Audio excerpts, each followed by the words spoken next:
We got some Solana stuff to get into. We're live, folks. Rock and roll. I think we're live. Yeah, I think we got the right place. Yep, I'm seeing all the various smashing thumbs upses. 619 is out in the mountains. Good to see you there. Action Crypto finally made it to a live one. Right on. Good to see you. It's been a long time since I've seen him on Twitter. Kevin, good to see you. Cool. So we've got Joey and Daniel on today. What's new in Helium, fellas? What is new? God, you throw a question like that out. What am I supposed to do with that? Yeah, There's so always new stuff. we got Helium in the Wild is shaping up. So I'll give you some tee up. So London looks like it's going to be pretty cool. I've got some cool venues that I'm dialing out, and then Daniel and I were just talking about Lisbon and how we put together a meeting and maybe a workshop that gets not just the Helium folks out there, but also TTN and any IoT people, and say like, look, we're all doing this LoRa thing together. Let's get everybody who's into this, get them all together, and see what we can do as far as kind of make this thing awesome. Sweet. That's super cool. Are you coming, Joey? Turns out I am. Yeah, I was Yeah. planning on not going, but now I'm. There's reasons, so we'll get into it later. But Okay. yeah, I'll be there, and I'll be there early. So I'll be hitting you up. Nice. Okay, Yeah. I'm super excited. Yeah. Hope everyone's coming to Lisbon. We're gonna do some cool things. I've been hearing that Lisbon is a pretty cool place. It keeps on every time I tell people I'm going, they're like, "Oh, that's my favorite place." So I'm excited to get there. I mean, I'm living here for 40 years for some reasons, For a right? reason, It's a really yeah. nice place. Yeah. Dig it. Let's see. We got Balmer Crypto. Good to see you. Algernon Sour Gravy. It's funny. Like, I don't know what these people's names are in real life. Balmer, I know. But you see everyone on the internet. It's like, I know you. What's up? And Max is there. Good to see you, Max, and Tim from Hawaii. So got some good folks tuning in. I don't know if we're going to get Dave with Helium Analytics on. He just got his eyes worked on, so he may not be here. I was telling him to put on dark glasses and show up, but may not get that. Yeah. So, yeah, so that's the Lisbon thing. We got 4 or 5 days to work there, and then Joey, you can now talk about the train thing a little bit more. I think last week it was sort of secret still. Yeah, it's still sort of secret, but I'll give more I details. guess not anymore. as the time goes on. Myself, yeah. No, it's like we're talking about it. So yeah, we're working with. I won't name names yet, but we're working with somebody to throw a hackathon that will be on a train, which is super cool because Portugal's got just incredible LoRaWAN coverage. So we can hack on sensors, we can hack on console, we can do all sorts of cool stuff, and it's going to be like I think we're talking like a 4-hour train ride in. We'll grab lunch, we'll check out some cool castles and stuff, and then 4 hours back, and there'll just be like talks and all sorts of cool stuff the whole time. I think we've got like maximum about 100 people will be able to do this. So if you're in Europe, if you're going to be coming out for Breakpoint, it's going to be the day after Breakpoint ends. So it's just the 8th. So tag an extra day on your trip, and yeah, make sure that you keep an eye out for this. We'll have sign up stuff coming through for that. And then as far as the sign up goes, if you don't have a Solana wallet, go pick one up because this is Breakpoint. We got to play by the home turf here. So this is going to be signups will be via some sort of NFT thing. So Okay. I have to get the details of that sorted out, but it's pretty cool. Yeah, I mean, Something together. You can just install like a Phantom wallet, which is like kind of the MetaMask of Solana, which works Yep. pretty well. And get that set up, get your wallet done, and you're going to be able to sign up with that wallet to get the NFT. Pretty cool. Details So- are still being worked out. Yeah, sorry. There's like Phantom. It's Soulflare. Is that another one? Are there any other big wallets? Yeah. I've used both those. I don't know if there's. I'm sure there's other stuff. I just don't know about it. Yeah, there are a bunch of Backpack. them. Like I think those are the two biggest ones for sure. Okay. Yeah, just do Phantom. Everyone knows how to use that one. It's just easy. And Cool. the logo's cute. Yeah. Yeah, the little ghosty thing. I think this is exciting. I mean, one of the things that we're going to be pushing for the first part of Helium in the Wild is just helping people, and myself included, understand Solana and what Solana unlocks for Helium, right? Because we start to be able to, as I understand it, get into NFTs and use smart contracts and do all the stuff that you can't do in kind of regular Helium land. But what those things are, it's still unclear for me. So that's why I'm going over there. Yeah. Yeah. While we're on the topic of like workshops and hackathons and all this stuff, I'll throw in another thing that's been going on this past week, which is I spent the last 3 days in Laurel Alliance committee meetings. Um, it was very interesting. But one of the fun things that came out of it yesterday is Semtech put together a whole sort of educational package on learning LoRa and LoRaWAN, and it's free. And at the end of it, you can get like a little certificate that says I went through this thing with Semtech. I kind of misspoke, I think, in my Twitter post about this because I said it was like certification is free, but that also means something. So this is not like device certification. This is like you go and learn how to do stuff. But that's the domain for that is learn.semtech.com, and you just like it's super easy. You can get in there and like test your skills. I'm gonna do it. There's probably something in there that I'm missing. Rad. Super cool. Yeah, Yeah. that's super cool. It's crazy. I keep getting all these people saying like, hey, go take this certification course. It's free for now. It's not going to be for long. Like a while ago, Rollinson had this rad CBRS course he'd helped build. And I'm just like, man, I don't have time to take all these cert courses. I'm so bummed, but I need like another life in my life. Yeah, it's Tell me Friday. about it. Block out a morning. I Action Crypto is asking for a link, but I'm not on the YouTube. Maybe Nick or somebody can throw that in there. Sorry, learn.semtech.com. Okay. I'll just learn.semtech.com. All right, that should be in the chat now. Ripping. Tim is in Cabo, not in Hawaii. Okay, cool. And you and Max are busy figuring out how you're going to hook up. Great. I've been looking at mappers in Cabo, and there's actually some pretty cool coverage down there. Didn't expect it. Yeah, early on when I was doing all the consulting stuff, we had a lady who ran like a bunch of hotels down there. I did some work with her, and we're talking about how do you cover kind of basically the tip of that peninsula. And I think it's peninsula. Yeah, it's not an isthmus, peninsula. Mm-hmm. So yeah, super cool stuff to see how it all shakes out. I think the other cool thing, Joey, I'm doing, and I'm looking to kind of think about a cool way to do it, is during the Helium in the Wild is bringing a mapper with me. So I've got the Glamos. I'm sure I can make some other stuff. And just if you don't do that, the whole thing's off. Yeah, no, that's out, right? But because I don't usually do a bunch of mapping stuff because I feel like you guys crush it. Although, oh no, I can't use my my whatever this thing is, the original mapper. The frequency. Yeah. This thing because it's only 915. Yeah, I have no idea how to reconfigure that either. No, but thinking like I wonder, and maybe this is too much of an ask, is can we set up like location NFTs to map? Location NFTs on Solana to map out. Maybe not, but that'd be like a cool little game. Because one of the things we thought about doing in London, or maybe in Lisbon, we can do this, Daniel, is do like a treasure hunt kind of thing. And you measure it based on the RSSI to some hotspot. So you only get that, if you're within 200 meters, you're going to get an RSSI of whatever, 70 or 80 or whatever the number is. But just make it so we do like a treasure hunt all day, and you've got to get an 80 from, Bearded Crazy Dragon and a 90 from this other one. Well, I like that way of doing it. Yeah, I'm thinking how not to cheat it with Hotspotty. Okay. Because I think we can do some fun stuff, cool. and maybe we'll do something. Maybe I'll throw some like an HNT prize in there to make it a little bit interesting, or get a free drink or something cool. I feel like if you floated that idea at Breakpoint, somebody would have like a proof of concept for you, like by the end of Breakpoint. Okay. Cool. Oh, there goes the dog. Something important must be happening outside, like the lawn person. All right, I like that. Marvel, come on, dude. This is it. I'm super hyped. I'm so hyped about the Solana Breakpoint. It's going to be super cool. And especially now with all the friends from Helium going to be there, right? Definitely going to go for like really nice wine. That's all I care. And IoT. All right. Yeah. I'm seeing hacking this and that, geocaching with LoRaWAN. So yeah, I want to do some cool stuff especially with London and Paris. So there's Lee to take Marvel because he's being a pain in the ass. Because I think there's some really cool games we can play with that and just make Helium super fun.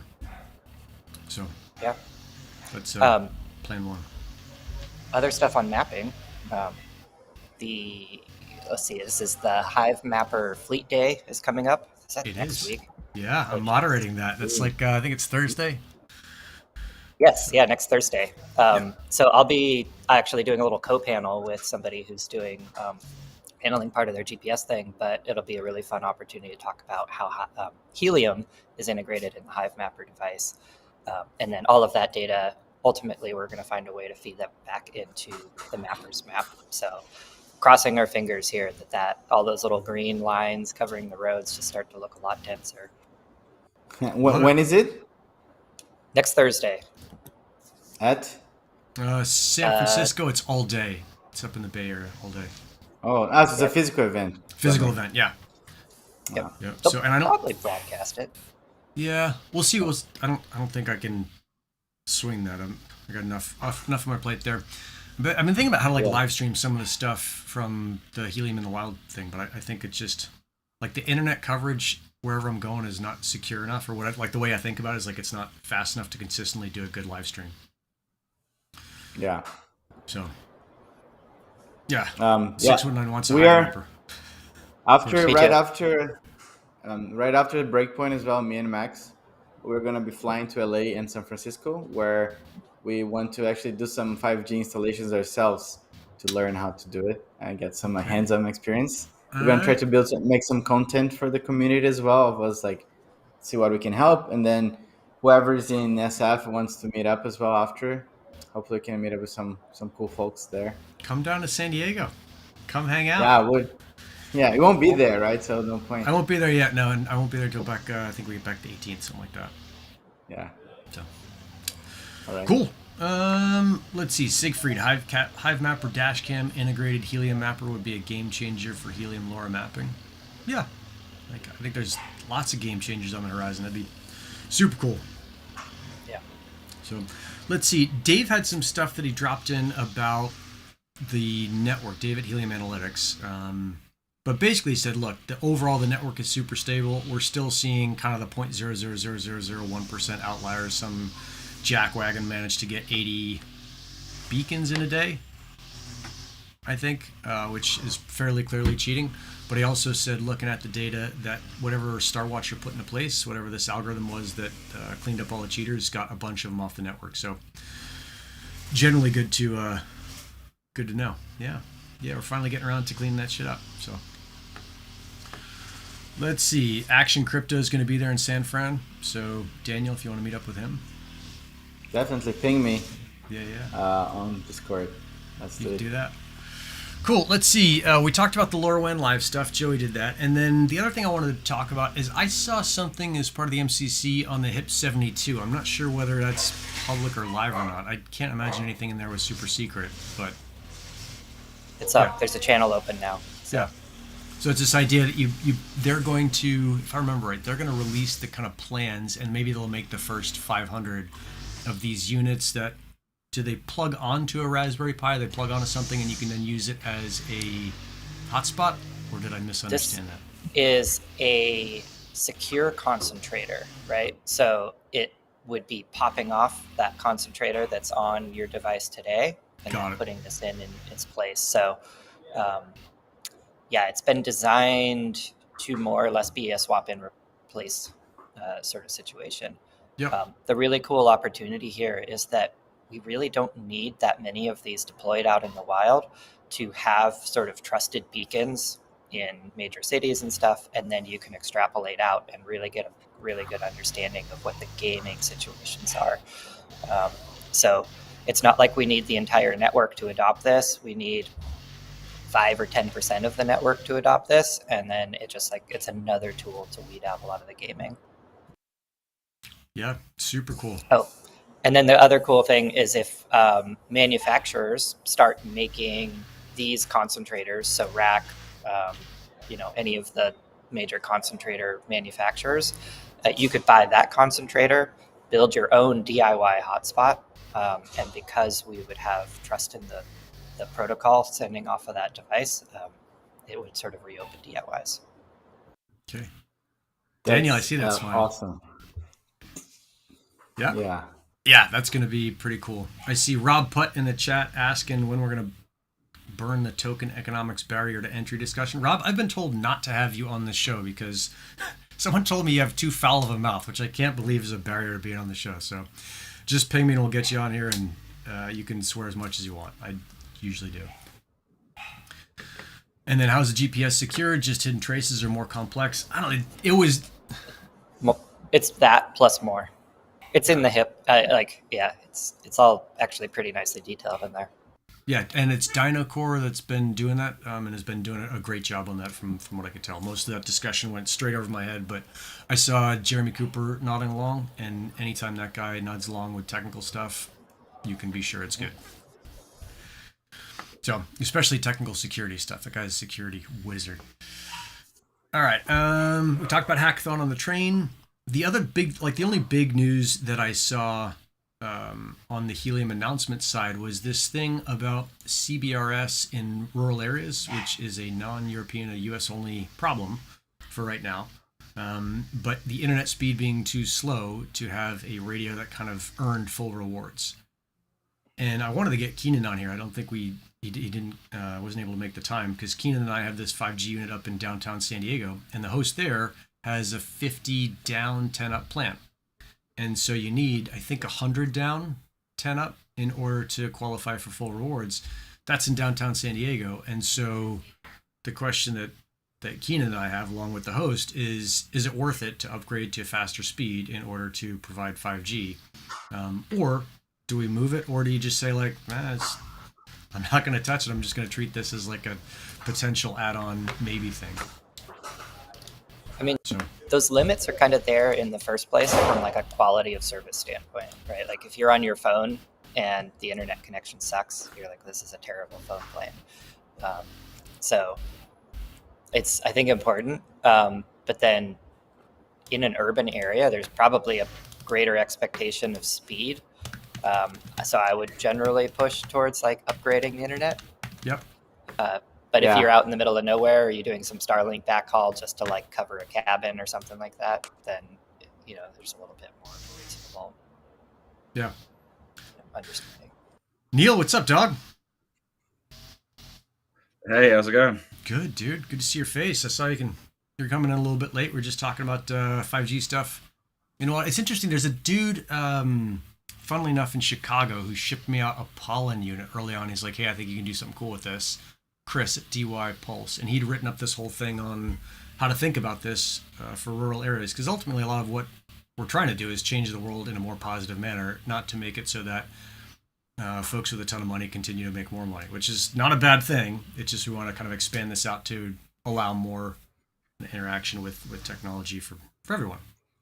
So interesting way to think about how you manage that in rural areas. Like they should get kind of full value, because they can't, if I'm understanding it right, his point was like, hey, in some places you can't get it fast enough to earn at full value, even if you're providing kind of quote full value coverage. So yeah, it's complicated because those are the places that usually need better coverage anyway. Yeah. Maybe that will push like the ISPs to try to invest a little bit more in the quality, like our speed. Yeah. I know we're talking to the Gristle crew. There's in the U.S. there are these enormous grants that the government is giving out to encourage bringing, rural broadband connectivity outside of the cities. So there's a bunch of money available. It's a lot of work. You got to be able to write a grant. And from the grant writing I've seen that's been submitted to me, a lot of people don't know how to do that. It's not an easy thing. But if you're willing to work hard and figure things out, the money is not the issue. So. But that's always a way. Yeah. Neil, you've got some big news. You want to talk about this whole bike thing? Sure. Yeah. So we're working with Brompton Folding Bikes now. We're working with their rental arm. They've had a number of sensors live for like 2 months with us now on testing, making sure it's the right fit. But they've just gone ahead with their first trial with us, our first full trial. And it's a mobility hub based in London at the Imperial College of London. Right. It's a partnership with Enterprise. And basically the idea is that, inter-campus travel should all be done on this free bikes, with no pollution. But They also have like hydrogen cars and electric cars as well. So there's 50 assets now going into the Imperial College of London that anyone can use to ride around on the campus.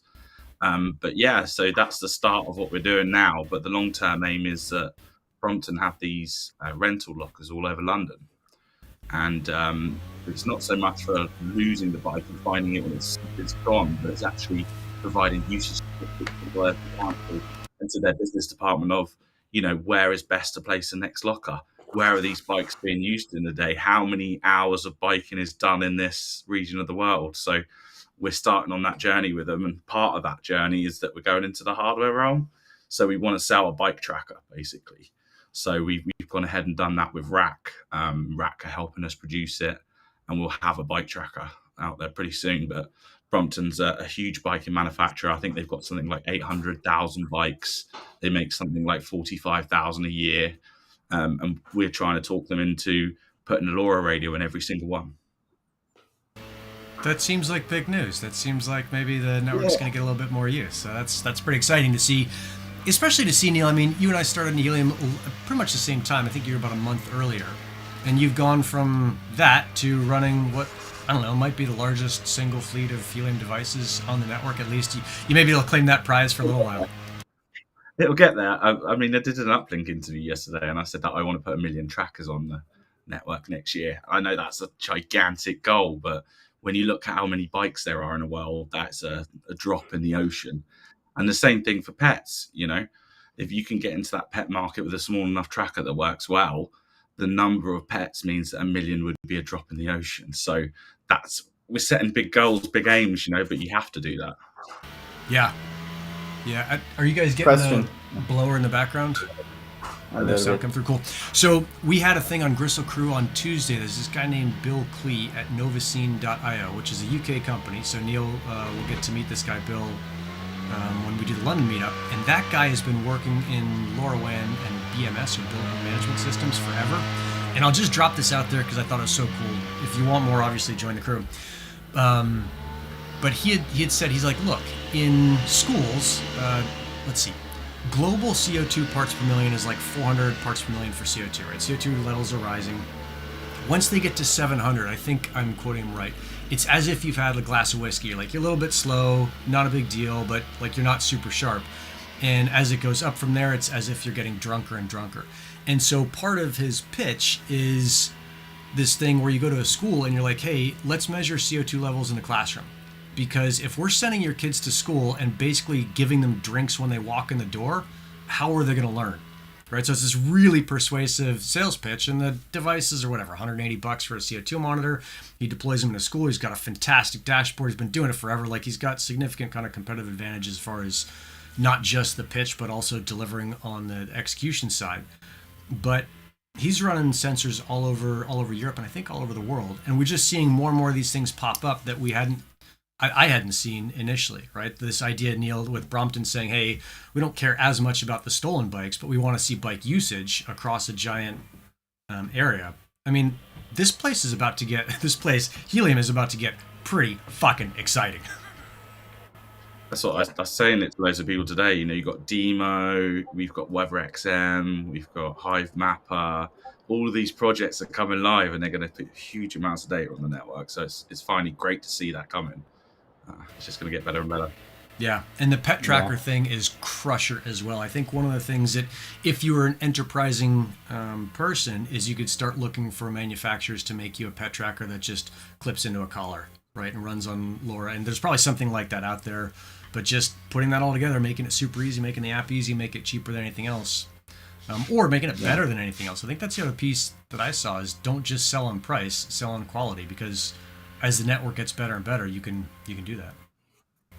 Yeah. Are you also doing for motorcycles?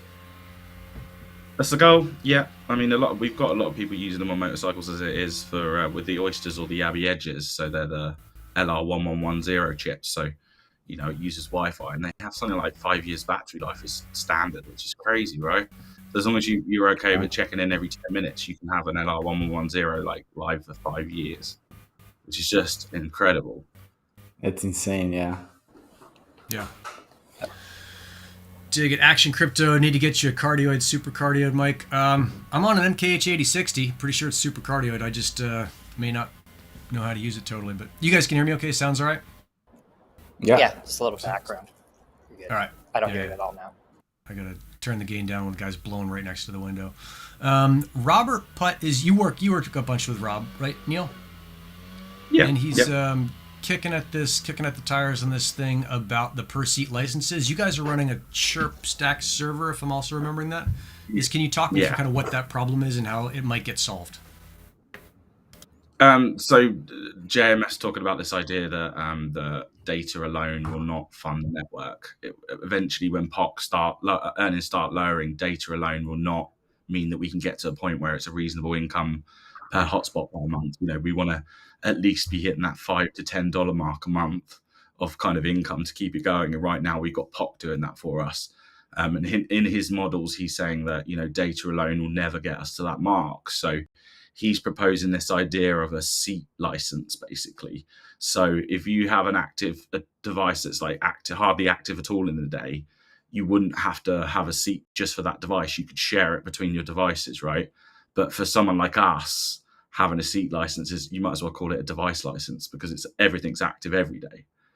So it adds a lot on, and it's something like 1,000% increase in the cost of running a helium sensor. Suddenly it means like people that have talked about using the network like Goodyear for the tires and it costing $1 a year suddenly costs $11, $12. So we're a little wary of what's being advised, and especially as JMF's had such considerable impact on the project before in the past. So this would cause us to look at other technologies, because there are cheaper alternatives in Europe. I'm talking with him on Monday. I will just disclose for anyone that's listening in on this call, this is like his theorizing and brainstorming right now. This is not a HIP yet, as far as I know. So, yeah. Totally. It's just brainstorming about what's best for the network and how do we increase that revenue. Because, he's right. In 3 years' time, we're going to see a vast reduction in POC. So what happens then if data isn't there? Do we need to increase it in some way, or do we not? My view at the moment is that if we put anything more up in price, we'll detract away and people will go elsewhere. And now's not the time to do that with all this data starting to flow. Finally, starting to come in a big way. We don't want to suddenly say to everyone, your model's wrong. You've now got to include the seat costs in this. Yeah, it's also just complicated. I don't know. I'm not going to get into this yet. I'll have the arguments with JMF. There's a whole other conversation to be had here. There's whole other sets of models. I think there's other ways to approach the basically our data credit price is dirt cheap, right? Which is great for somebody sort of bootstrapping something. There's an argument to be made that we shouldn't have charged anything at all for the first 5 years of the network. Like just go use it, right? But anyway, that other hindsight 2020, all that kind of stuff. Yeah, and maybe we do just a separate video just on this, because it looks like Rob's all fired up about his IoT Center of Excellence and he wants to talk about this. So we can just do a separate thing that's not. I mean, he's reading my mind with that. I actually, yeah. Well, we just spell it differently, Rob. It would not be CENTRE, because that is the incorrect way to spell that word. Yep. Other than that, I'm on board. Let's see, Siegfried. If I understand correctly, console will be discontinued. What will that mean for mappers? Where do we send our mapping data to? I mean, you end up running your own LNS, and you've got to figure it out. Yeah, so Foundation console is going to continue. So that, I think, is an important part of that. It's not going to be console, but we're going to migrate all of the existing devices, all the existing users. If you had 100 devices before the cap went in, back when that happened, like you'll still have 100 devices. Like I'm trying to make that as smooth as possible, and all the engineers are working hard to make that as smooth as possible. We'll do our best to make sure that integrations get migrated. There's a lot of sort of custom stuff that got built into console, like the Google Docs integrations and things like that. But we don't want to kill anything. No, I see the Canadians coming at me with this center versus center. There's only one way. This is America. We keep things simple. It's whoever's got the stronger dollar, right? Yeah. I got to drop off, but it's good to chat with everybody. Yeah, good to see you. Let's see if I can drop Joey out of there. Yeah, I can't say anything about my euro right now, or the pound us as well, right? You gotta. It's going to be great for us coming over with the dollar at finally close to parity. You guys are coming the right time. Yeah. Dig it. Ben Harper, I just lost my Canada and UK audience. But I mean, I'm coming over. I'll be shaking your hands. We just have a difference on spelling opinions. So, all right. What else have we got? We got some non-helium stuff. We saw XNet launch last week. Max went in there and gave him a pretty good shake on some of the mistakes they were making as far as talking to audience. That was super cool to see. But it's basically another player in the CBRS space. So for the U.S. market, semi-important. For the rest of the world, not as important. So, and we'll see how quickly they shape up. What do you think, Neil? Yeah. No. Why are they all launching in the US? Come on, we need some European projects now. You know, all of these projects come out. They just seem to start there. I understand why, but I just don't understand why there isn't another market for, bringing that sort of thing over here. Yeah, well, I think that happens with Wi-Fi 6, if I remember right from some half-forgotten conversation, is that if it does. What's that? They released that video, didn't they? They released a video the other week. That was quite good if you didn't see it. But I think they've done it in slightly the wrong way. Like, you go up to the hotspot and use it like you would sign into Wi-Fi. You don't automatically sign into any in range. No, that's not right. Yeah. Yeah, I mean, that's a long way to go. Yeah. No, it's got to be easy. Like that's the amazing thing about living today, and also the barrier is that you've got to make it easy enough that people have to do nothing, and by default they do the thing you want them to do. Yeah. So. I'm excited about XNet. Like they're coming with a different aspect. They have a very strong engineering team. Actually, one of their team members lives in Lisbon. Okay. We went out for dinner this week just to brainstorm about the ecosystem and everything. It was pretty interesting.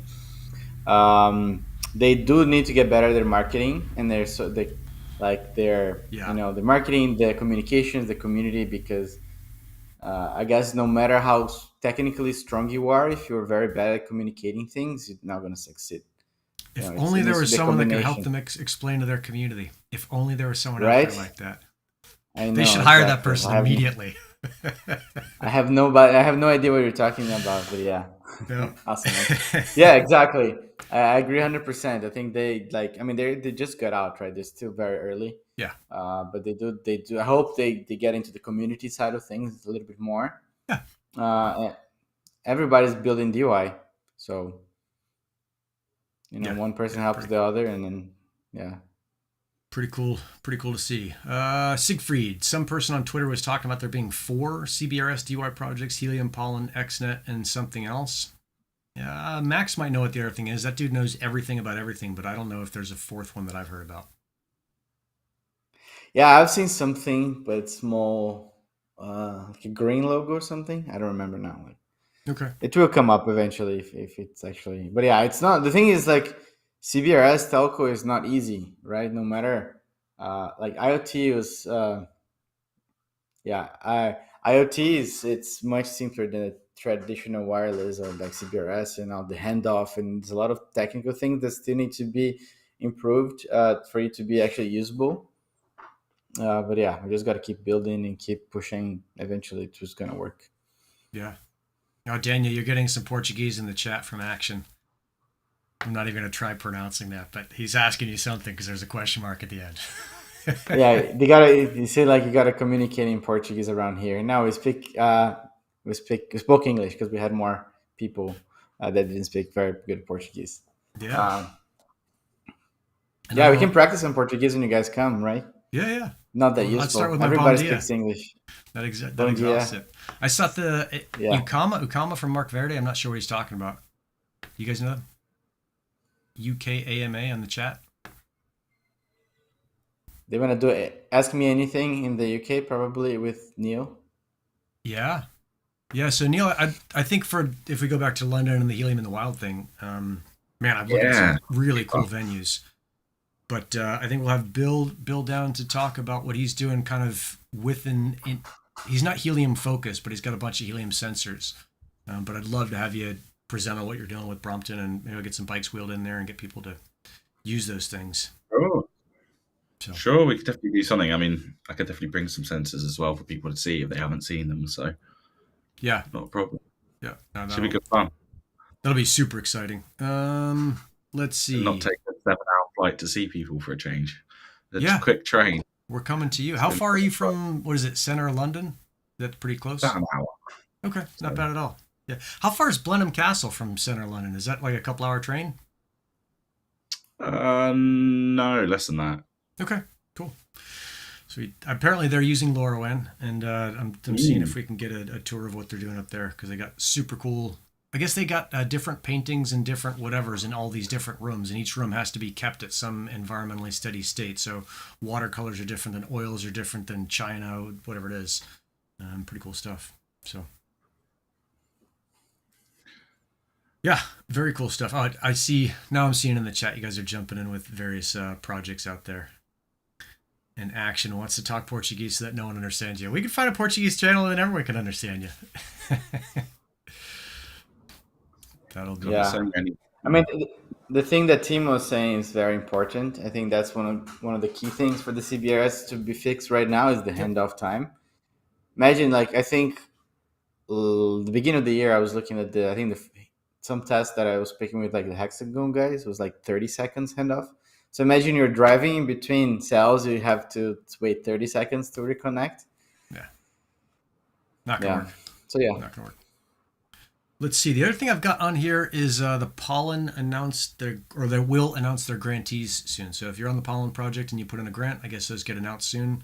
I'm working on one with this local guy, Dirk. We have this, like, the coolest mapping thing that this guy has built. And for a living, he does like super advanced UI, UX, and technology stuff. So helps various entities figure out how to use super high tech in super simple ways, kind of red, yellow, green, simple. And this mapping thing that he has developed it's the coolest thing. And I'm so hoping that whenever Helium comes out with their mapper, it'll be a similar thing, but it's got auditory things so you can hear when you're in coverage. You don't have to be looking at the mapper the whole time. And then if you do want to look at the mapper, it'll tell you where you've mapped and what hex you've hit and how long you've been in there and what hexes, like when you go into the next hex. So for Pollen, that stuff is pretty important. For Helium, probably not as much.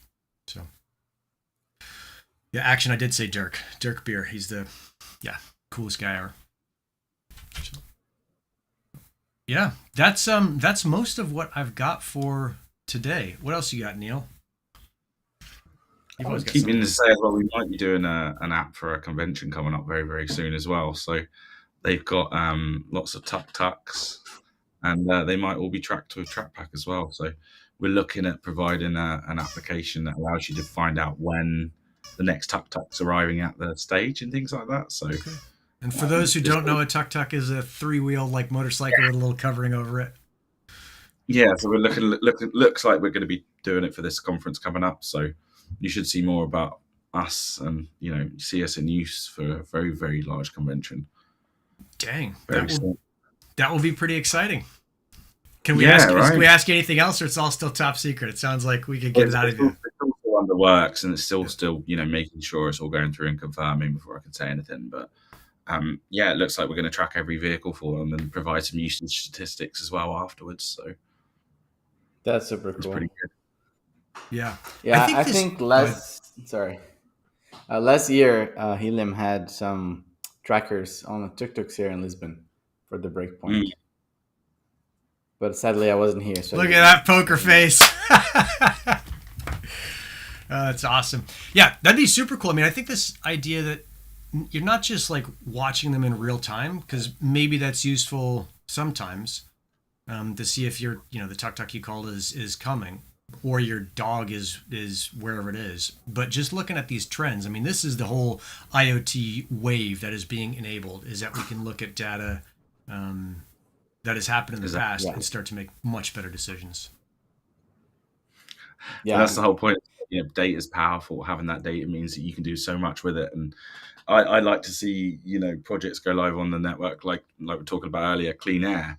Like, we should be doing that worldwide, and then we can connect that data together with Streamer and earn some revenue from doing so. But at the same time, we're verifying that what's being told to us is true.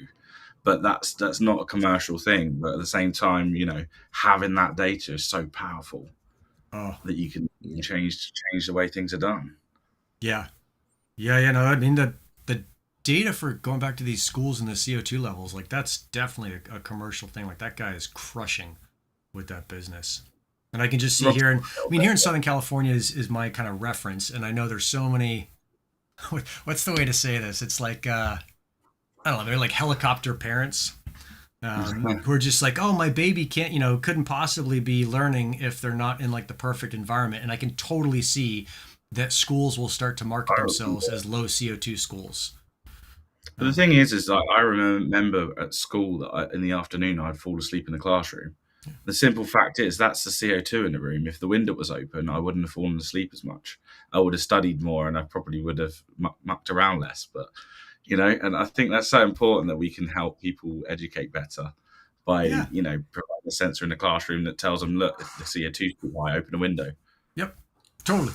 Yeah. I mean, I'm talking to this big HVAC guy in a major American city, and I just got to share this idea with him, and he's been doing building management in the city for a while, and he's like, dude, this is amazing. This is so much better than what I've seen before, and the competition is super expensive and relies on some aspects that like LoRaWAN neatly solves as a problem. And so we're just going to see more and more of these businesses come up, and LoRaWAN is not the answer for every problem. Helium is not the answer for every problem, but man, there's a lot of problems it solves. Exactly. Yeah. And I think the thing about LoRa as well is a lot of this is emerging market stuff. We're not going to see someone suddenly turn on 1 million devices. It's going to be an emerging market of new businesses. So now's like a really good time to pick a sensor and run with it, right? I told a few people that recently. They've come up to me with lists of 20 different sensors and 20 different businesses. It's like, just pick one, go with it. You've got such a free market, Yeah. People call this a bear market, but it's a builder's market. That's the way to think of it. It's like, this is the time to be building. Crypto winter is about building, and then you reap the rewards in the bull market. But, crypto winter is about getting your head down, being lean, working through it, and realizing, it's a long-term thing. Yeah. And that's how long-lasting businesses are built, right? Like if you have way too much everything, you're gonna just spend way too much, and then when actually the bear market happens, you die because you just been so consuming. Well, if you build now, you're gonna be like, try to be lean, try to be look on the long-term things, be very careful with what you're doing, and that's how I think companies that survive for a long time are built. I mean, that's how we're doing, at least trying. Yeah. No, and you got to figure it out as you go. Action Crypto had asked about this UGW 800 Pro. I don't know what that is. Do you guys know what that thing is? I don't know what that was in reference to. Where is it? It's probably back up in the chat. I saw it when it passed by, but we were talking about something else. UGW 800 Pro? No. Yeah, I'll have to Google that and see what it is. Yep. Everybody's imagining a fully oxygenated BFG Neil. That'll be a sight to see.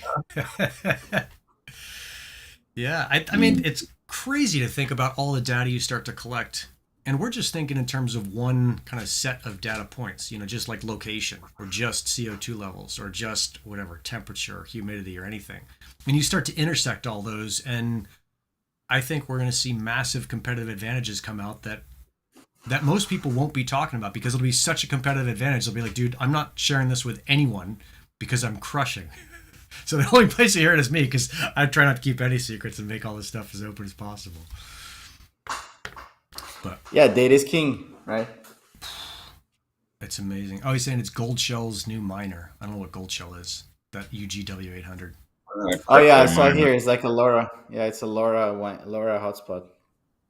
Huh. No, I haven't seen it. I probably should have, but I mean, are you guys seeing any giant innovations in hotspot kind of manufacture? I'm not seeing that yet. It seems like people are just coming out with stuff that works. Maybe it's a little bit better than the last thing, but I'm not seeing anything like new and crazy coming out as far as brand new hotspots. Yeah, we've been talking to this German company called AA IONET. Mm-hmm. They were actually Helium House as well. They're building these like super tiny like hotspots that with the Onion chip. Onion's like a kind of like a mini Raspberry Pi, like embedded device. Okay. But they're trying their USP is that they're trying to do everything very like green. Like their like onboarding server is using some sort of like they're only 100% renewable energy servers. So So they're trying to do this angle of like trying to do the least impact as possible. Yep. And the product that they're doing actually looks pretty good, like the way it looks, the way it feels, etc. So I'm very excited for them. There's not that many new makers coming to the market because I guess it's not like the bull market like it was last year. No. But it's nice to see that like new products, new people thinking different ways still coming up. Yep. We are seeing, like, I think PyCom is still in administration. I don't know that they've been sold yet, which may happen. But it explains why they never got back to me. Yeah. I was trying to get hold of them for weeks. So the issue Likewise. that brings up is who's going to handle all the PyComs once those guys are fully out of business. And I don't know if this is. I think some manufacturer may come along and be like, "Yep, we'll take care of that." And so, to me, that means manufacturers are going to have to start charging for long-term kind of maintenance of an app or something. Am I missing something there? Or is that's going to have to? Yeah, no, you're right. The thing is that, like for example, if a maker uses, for example, Balena to manage the devices, usually when you're manufacturing those devices and pricing them, you already put in the cost of the Balena monthly bill on the long term, right? Okay. So if you, for example, rather you get your, I don't know, like Syncrobit hotspot that you're going to start managing, and then they just airdrop into you need to start managing them. So you either need to build your own infrastructure and manage that, or if you want to use something like Balena, you need to start paying that monthly. So kind of a company that sold those devices that made their money thinking about the long-term support, long-term pricing for the infrastructure, just like got out, right? So it's not a very nice thing for the manufacturer, or like I guess something that maybe the foundation need to look in how to help as well. But yeah, this is going to happen. Yeah, I mean, basically, it's another opportunity, right? It's a problem for some folks, and it's an opportunity for other folks that say, like, yeah, we'll take on the manufacturer, we'll take on the maintenance of your hotspot for $1 a month or whatever it is. I think it goes a bit further than that as well. With some makes, you're really tied in. You can't flash the chip very easily, so you would need to create that. I think that's something that the community could do. For example, Syncrobits with onboard storage. Yep. If Syncrobit are going the way that they're going, who's going to manage that going forward? You're going to need to flash some firmware on it, right? So it could be done very quickly and easily that a board could be made to program the Raspberry Pi with someone like Nebra's open source firmware. I know Nebra don't have the best reputation, but their firmware is good, So if you could flash it with something like that, it would mean you'd still get updates and support. But it's just, there's a business there for someone to do it, It's the only way it will happen. Yeah. Yeah, I think the interesting piece is that there's a lot of opportunities just kind of littered around the ground, and you got to decide which one you're going to pick up and run with. Yeah, I mean, if you're technical enough, it should be fairly easy to get like any device that runs on a Raspberry Pi and build and manage yourself, right? The people that are not technical, that's when it becomes a problem, because it's so easy to just buy a hotspot, plug it in on board, and then just wait and just like leave it. Yep. But if you are the one actually managing them, that's when it gets a bit more complicated.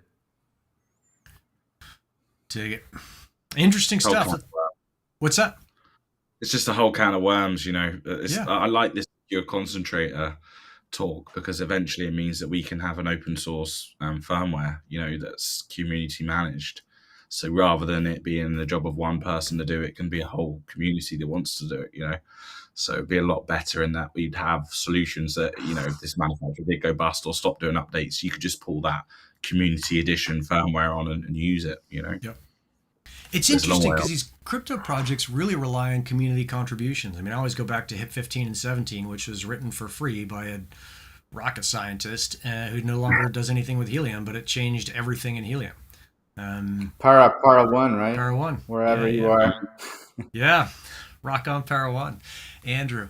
And I look at that and say, like, okay, that was a lucky break for Helium, right? To have that guy come in and kind of figure that out and to write that, what was it, a bounding equation? Whatever it is. But all of these crypto projects, not just Helium, have to be, I think, should be much more careful about saying, how do we bring that expertise in and make sure we're not relying on volunteers to kind of throw us an amazingly meaty bone, which is what that guy did. Yeah. So all this stuff will eventually be paid out. Vision Grid. Does anybody know why Deutsche Telekom is putting a Helium hotspot on every tower they have? Does it mean we'll see a lot of new devices on Helium, or are they just doing that for HNT rewards for now? I don't know for a fact why they're doing it, but yeah, I agree with you. It's bullish. I think we're seeing a lot of these telecom companies saying, "Go ahead, Neil." Last year, we spoke to a Vodafone rep, and they said they're not in the 4G business, they're not in the 5G business, they're in the data pushing business. So if all of the data is pushed over LoRa, of course they're going to get into it. But to say what they're doing right now, maybe they're taking an investment into the future. I mean, Vodafone, they have NB-IoT, right? All this like IoT in Europe, it's all NB-IoT, which is not so good as well. Like the onboarding of devices is pretty bad. If you think that people complain about LoRa, I haven't tried it. Yeah. Oh, it's interesting. So Balmer Crypto is saying telcos just do that. I work for a telco in Canada. We put LoRa antennas now on every tower, but the telco I work for is their own LoRaWAN network that they built out in the past year. Interesting. But is it the telco or the tower company? I don't know. I have to ask. Because usually the thread wide, they don't own towers most of the time. They just use other companies' towers like Crown Castle or American Towers, etc. Yeah. Oh, there's this little thing kicking off in the chat about Vision Grid's thing that he dropped about this Deutsche Telekom. Bunch of folks dropping in there. 619 is saying that he heard that Hotspot is going to buy a rack and make a dashboard, which is his way of saying somebody please make a rack dashboard. But I mean, this is what we already have it. Yeah, we have the dashboard that you can go to basically any rack hotspot inside Hotspotty and check the live status. We're also going to release that on the Hotspotty Connect app very soon. So why would you really need like a dashboard in the end? You just use Hotspotty. Yeah, I like it. Oh, Neil, are you on mute? I thought I saw your mouth moving. He wants the remote reboot button. That's what he wants a dashboard for. He wants what? That's literally a remote reboot. Ah. Why would you need to reboot anymore? Because I think the devices already come with a bunch of watchdogs and stuff like that they fix itself. Mm-hmm. So technically, the remote reboot is just like a psychological thing at the end, you know. Huh. We can make one that doesn't do anything. Just make like your device going to be booted. Solved. Maybe you should, and they can say, he's happy then. I can make one if all you need is a thumbs up. That is well within my technical ability. It'll just be green most of the time, and every so often I'll have it randomly like switch to red, so you think it's doing something, and it'll pop back to green and say I solved this automatically with my AI. Yeah, here's my wallet. Drop some tokens in there, please. Yeah. Let's see. Robert's asking about technical stuff. Semtech UDP packet forwarder to handle 2 upstream networks. I mean, is that just asking to say like, hey, can we be on Helium and someone else as well? Am I understanding that right? Pretty much. Yeah, pretty much. Cool. Lots going on for like a no news week. There's a fair amount going on, and I haven't had to do anything with my DIYs in a long time. I haven't noticed that they've gone down. I've got one on the roof that I don't know. I think the rain finally got to it through my crappy enclosure. That was the very first enclosure I put up. That was like a hot tub enclosure that I bought down at the local hardware store. But other than that, all of them seem to be working okay. Yeah, I mean, same. I think my hotspots there are still alive. I don't know how. I've been like I paid like $3.99 or $4.99 for my enclosures, from like Home Depot kind of thing. The cheapest one they had. It's still working. Yeah. At least we don't get really like very cold weather in Lisbon, so I guess that helps. Yeah, I've got questions for you about Lisbon weather, clothing, and SIM cards, but I'll do that stuff off of State of the Network. One thing I wanted to kind of circle back a little bit to is thinking through the implications of all of these hotspots are built on some kind of, SBC, single board computer, something, Raspberry Pi or whatever else. Those aren't known for lasting forever. Like no computer lasts forever. And so if we start thinking 3 to 5 years in the future, what does that mean for the network, and how will the network change, and what are the implications for manufacturers or people who run dashboards or the network in general? Have you guys kind of put some thought into that? I mean, the network, I would guess, in most of the places already oversaturated, and there's always people putting more devices online. Like if you go to hotspot, you can see easily the ones that are online, the ones that are offline, for example. And you know, it's funny to say like the way when the hotspots, people that turn off their hotspots, they're just like helping the other people who wants to keep them on, right? Yep. I mean, I don't know. I have Raspberry Pis for over 10 years that are still working. I guess the problem is the SD cards on them.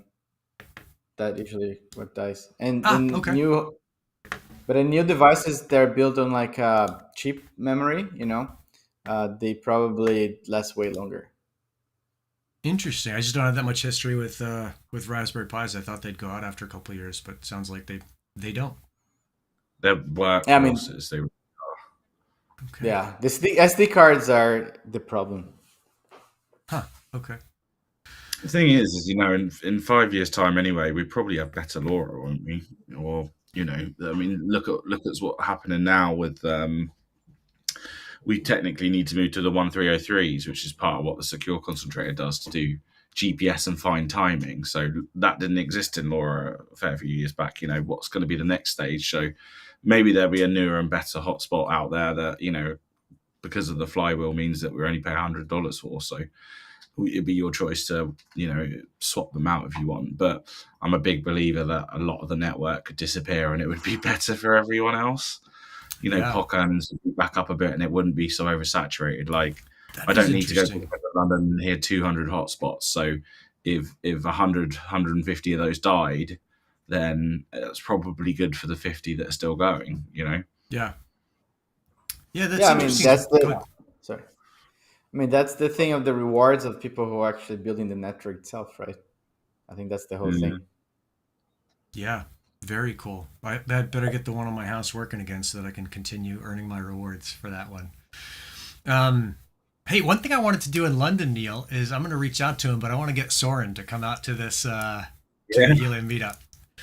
Get that guy to come out and talk hotspots and what he's doing with it now. So, yeah. Interesting. Yeah. So the fine timing stuff makes it, if I'm understanding that right, like the major implication is that makes it much harder to cheat, or is there something else beyond that for fine timing? You can do trilateration with that, so you can work out with a fine enough detail of where a hotspot actually is. I was talking to JMF about this and Rob earlier on as well. Like with that fine timing, you can also stop using GPS and just use that fine timing for location, which means that even less cost for using, because at the moment, like the LR1110 chips, they sniff Wi-Fi. They look at that Wi-Fi, look at the RSSI of how strong the signal is and says, right, it's here. And then they'll do a geolocation lookup for you. But at the moment, that's where LoRa and Semtech make their money, the LoRa lookup cloud, they call it. You have to go to the cloud service, so there's an additional cost. Okay. We could actually do that with the 1303s, with ChirpStack actually enable trilateration and be able to find out where you are based on how many hotspots hear you and the RSSI signals for that. So it could mean that Helium's more valuable than a network like TTN if we upgrade to these new chips. But it would also mean we have a secure network. It's so cool.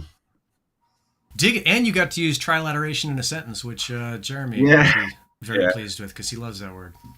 But you need GPS for that, obviously, so you have to upgrade the chip, and it will mean, running a GPS antenna like you do on the 5G. But most people are quite used to that now, aren't they? And especially in the States. So yeah, I mean, my very first DIY, whatever the rack thing was, it was a 7244. Like it came with a GPS antenna. I think that's what it was, 7244C. I'm sure Daniel will know. Yeah, you probably got one on the shelf behind you, right? No, yeah, I was just looking. It's in the kitchen. I think the first hotspot that I ran, it's still there, but I unplugged the GPS. It's been, I guess, 2 years in the corner of the kitchen. Yeah. Cool. Well, as we wrap up here, anything else that you guys want to talk about or put out into the world of Helium? Yeah. No, I think it's kind of actually cool when there's not that much thing happening, like so much drama and things like that. So let's just focus on building. Yeah, you can get back to work and get get the stuff done that needs to get done. I still have Russ on the call sent me a bunch of Ubiquity point-to-point stuff so I can do a video on setting that up and showing people how to use that. And I'm super excited about that, but I'm like 3 weeks behind on that project. Cool. So it's nice when it's down. And whoever's coming to Lisbon, let us know on the Crystal King chat. Like, let's try to get something together. Yeah. There's definitely spaces. There's a channel in the Crystal King Discord for the Helium in the Wild trip. And so whether you're going to be in Lisbon or London or Paris or Barcelona, and I think we're going to drive from Paris to Barcelona because I think Paul Disc 91 is on the way. And then there's a couple other folks who are on the way as well. So I think we may do less of a presence in Paris and then just do like a cool driving trip down and see what we can map out. So that's super cool. Yeah, it's going to be a nice road trip. Yeah, it looks like it's long, but it's hard to tell distance. Like Europe is as big as Rhode Island, or I'm sure someone will get mad at me for saying that, but it's not huge, so you can drive from somewhere to somewhere else in a day or two. Yeah. I mean, Europeans in general, they complain when they have to drive over 2 hours, like, oh, they think it's too much. Yeah. But Paris to Barcelona, I don't think it's too bad. It's like a day trip. Yeah, 6 hours, 8 hours, something like that. I think we stop halfway in Clermont-Ferrand, something like that. Some town. So we'll see it. All right, fellas, thanks for coming on. Good to see you. Good to see everybody on the chat. Rad to get to hang out and talk about Helium, and I'm psyched to see you on Discord or Twitter or the next state of the network. Rock and roll. We are out. Leets.